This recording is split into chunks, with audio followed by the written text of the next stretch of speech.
Namaste and welcome to Pods by PI, a policy discussion series brought to you by Policy Entrepreneurs Inc. My name is Saurabh Lam. It's COP27 season. As the world gathers in Egypt for COP27 this week, the discussion on climate change, its global impact, and the need to curb the dependency on carbon-intensive sources of energy takes center stage. In this episode, we bring you my conversation with Nirjan on mainstreaming renewable energy in Nepal. Nirjan is a researcher with over a decade-long experience in designing, managing, and leading analytical studies in the areas of energy and water governance in Nepal. He helped establish PEI and NITI Foundation, two Nepali policy research institutions, and has also worked at the Asian Development Bank and the Asia Foundation. In this episode, Nirjan and I discuss his 2021 paper, The Political Economy of Mainstreaming Renewable Energy in Nepal. The paper explains the significance of renewable energy in Nepal's pursuit of its energy goals and how the politics of institutions in the sector obstructs its mainstreaming.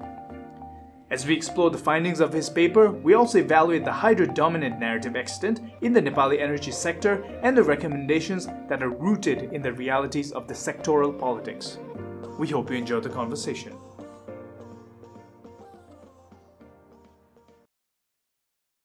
Nirjan, welcome to Pods by PEI. I'm really excited to have you on the show. Shall we get started? Sure. I'd like to thank you for inviting me to the show as well. Okay, so first off, I think I'd like to start off with the title of the report itself. So it's called The Political Economy of Mainstreaming Renewable Energy in Nepal. What is political economy and what does mainstreaming renewable energy mean for Nepal? All right. Thank you. This is a good question to start off with. It gives me the opportunity to explain some of these concepts that people may know, but it'd be good to break it down in a way that everybody can understand. So let me begin by actually describing the last term that you use, which is renewable energy. Then we'll go to mainstreaming, and then we'll go to political economy.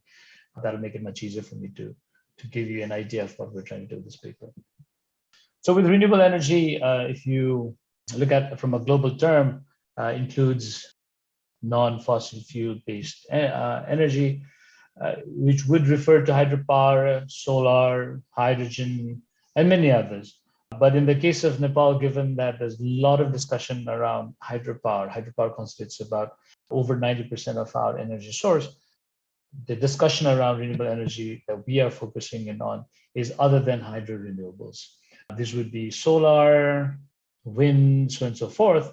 But given the situation in Nepal that solar is quite advanced and the other sources of energy are not so advanced or not applicable for Nepal, I will be referring largely to other than hydro renewables with a particular focus on solar power.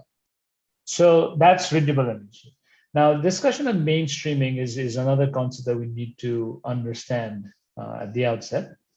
There may be different opinions that people may have as to what constitutes mainstreaming. But in our research, for the purpose of our research, we're defining these to mean that the policy conditions have been established by the government for the full integration of the other than hydro renewables into the national grid. This in no way is meant to negate all of the important work that is being done in other areas of RE in Nepal. But for the sake of the paper, that is our definition. Now, how this paper differs from other paper is the lens that we use to do our analysis. We could do from a technical analysis, we could do other forms of analysis, but the lens that we use to look at this particular policy problem is a political economy. And what we mean by political economy is to look at the institutions that are engaged in the policy process in Nepal and to see what interests and incentives they hold in terms of putting forth a particular policy, this being mainstream of renewable energy. So what we are trying to do in the paper is to look at the different institutions that are engaged in Nepal's renewable energy sector and to see how they position themselves and the interest they have in terms of pushing forward this particular policy. Absolutely.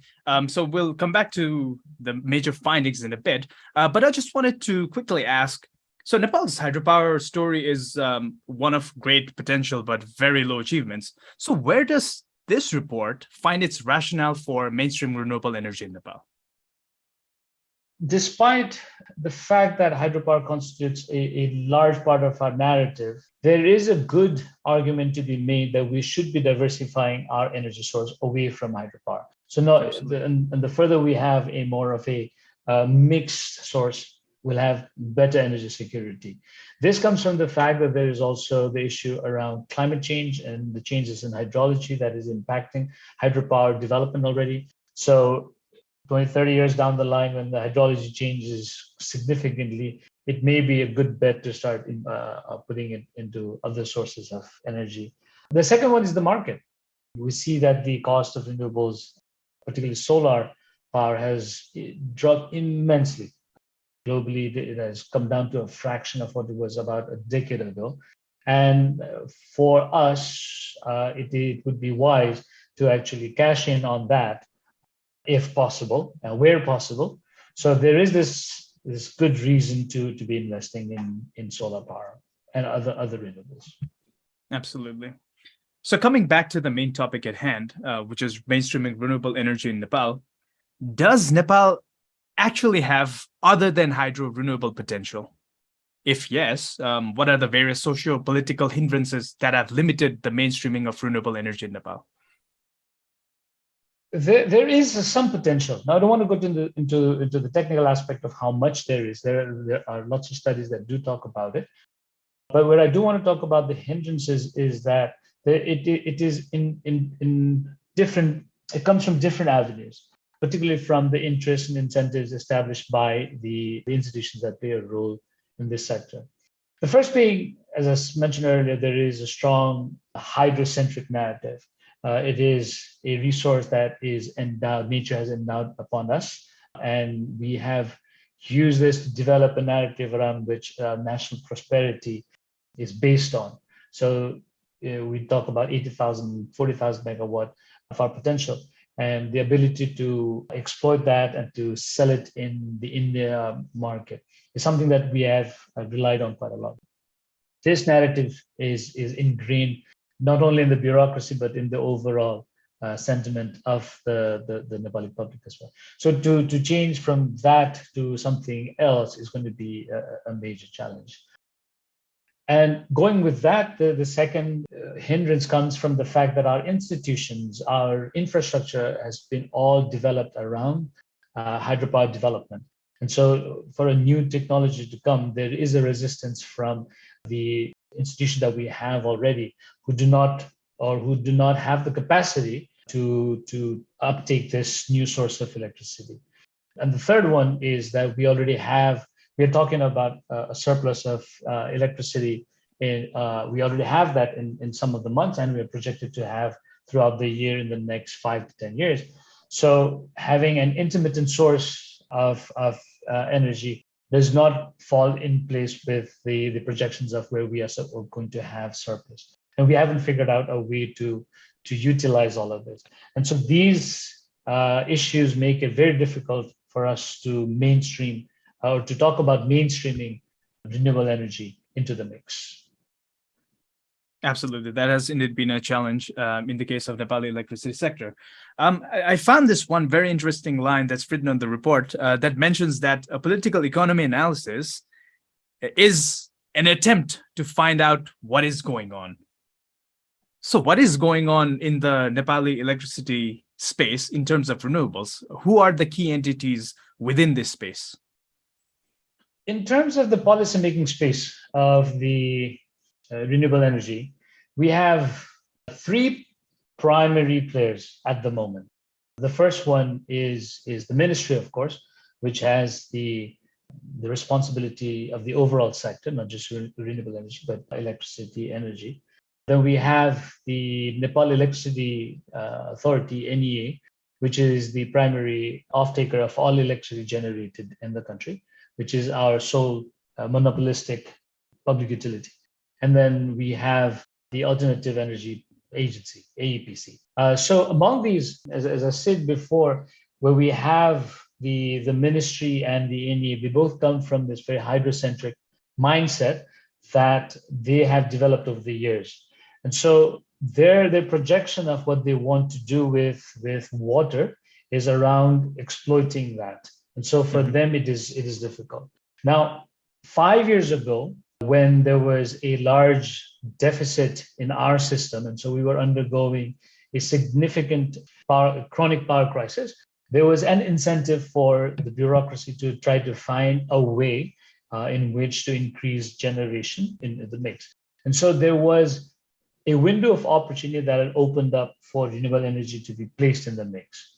And that was when you saw this commitment towards putting about 5 to 10 megawatts 5 to 10% of the overall composition of our electricity source from renewable energy.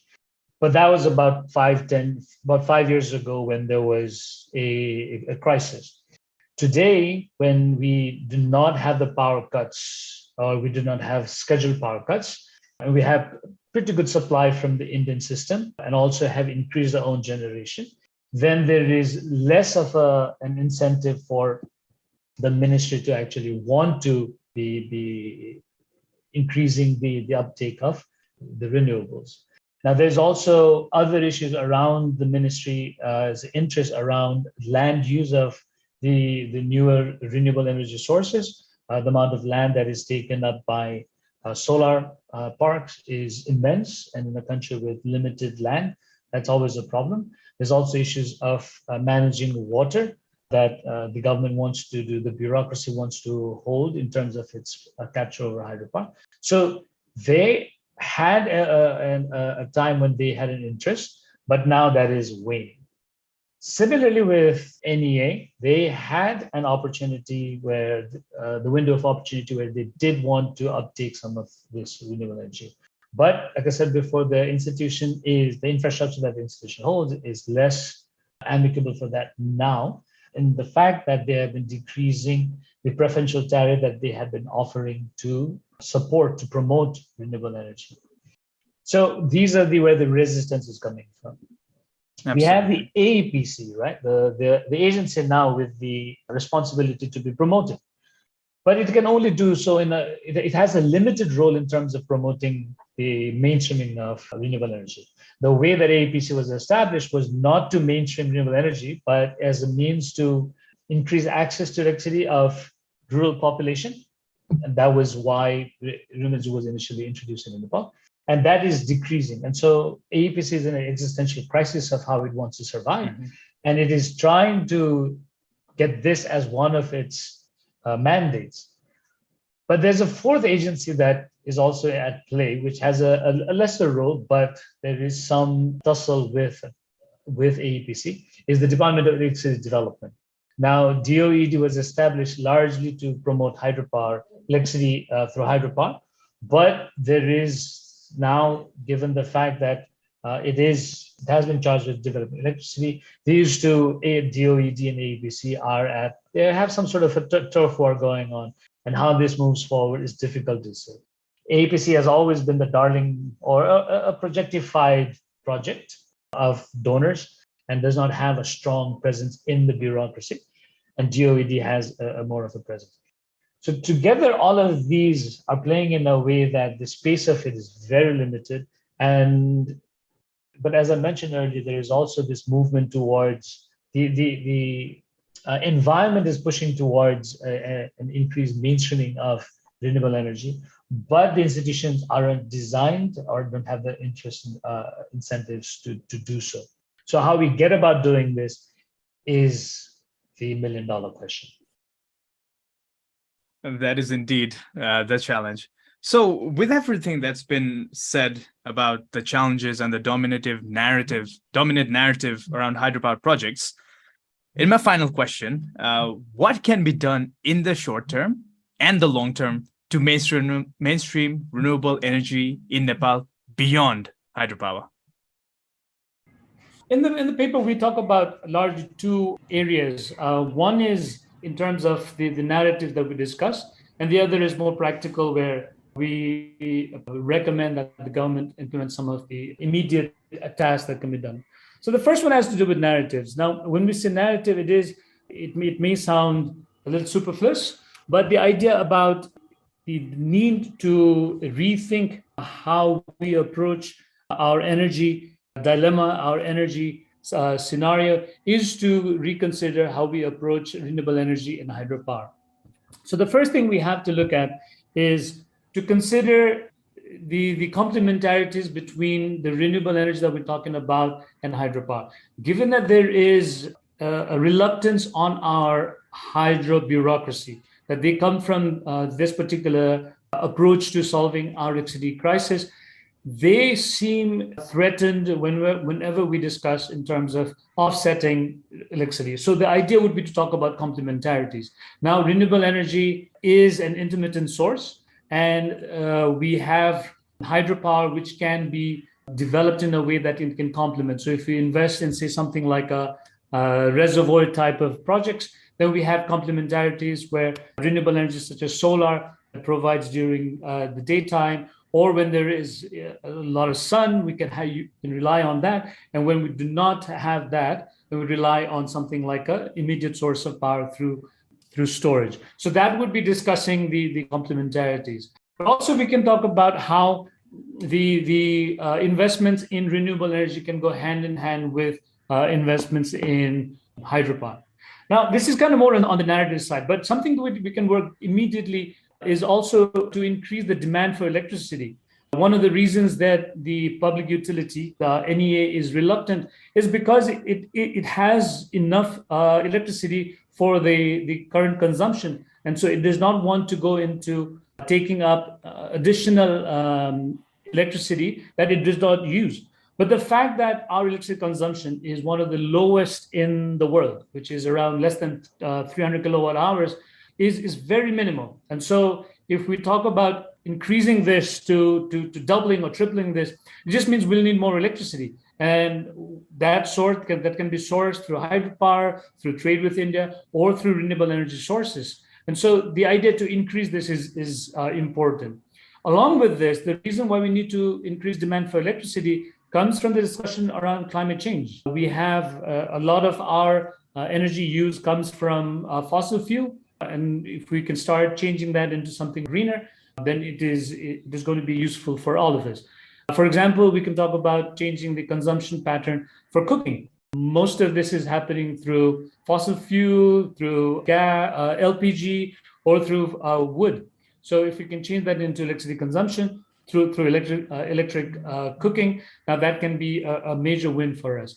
The other part of this is in terms of transportation. A lot of the fuel that we import from India at the moment is used for transportation. Now there is a push for using electricity EVs in the market, but that's largely in the private sector right now. But if the government can come up with policies to push for EVs in the public domain, now that would be a win-win for not just electricity, but also in terms of the climate for all of us. Absolutely. Thank you very much for those incredible concluding comments about mainstreaming renewable energy in Nepal. So one last thing. So where might our listeners be able to get an access of this report that you have published? Thank you for bringing me here. This has been a wonderful opportunity for us to disseminate our work. It can be found in our website at www.pei.center. Thanks for listening to Pods by PEI. I hope you enjoyed my conversation with Nirjan on the case for renewable energy in Nepal and the political economy of the institutions that stand in the way of mainstreaming it. Today's episode is part of The Brief. It was produced and edited by me, Saurabh Lama, with support from Khushi Hang. The episode was recorded at PEI. Our theme music is courtesy of Rohit Shakya from Zindabad. If you liked today's episode, please subscribe to our podcast. Also, please do us a favor by sharing us on social media and leaving a review on Spotify, Apple Podcasts, and Google Podcasts, or wherever you listen to the show. For PEI's video-related content, please search for Policy Entrepreneurs on YouTube. To catch the latest from us on Nepal's policy and politics, please follow us on Twitter at tweet2PEI. That's tweet followed by the number 2 and PEI, and on Facebook at Policy Entrepreneurs Inc. You can also visit pei.center to learn more about us. Thanks once again from me, Saurabh Lama. We'll see you soon in our next episode.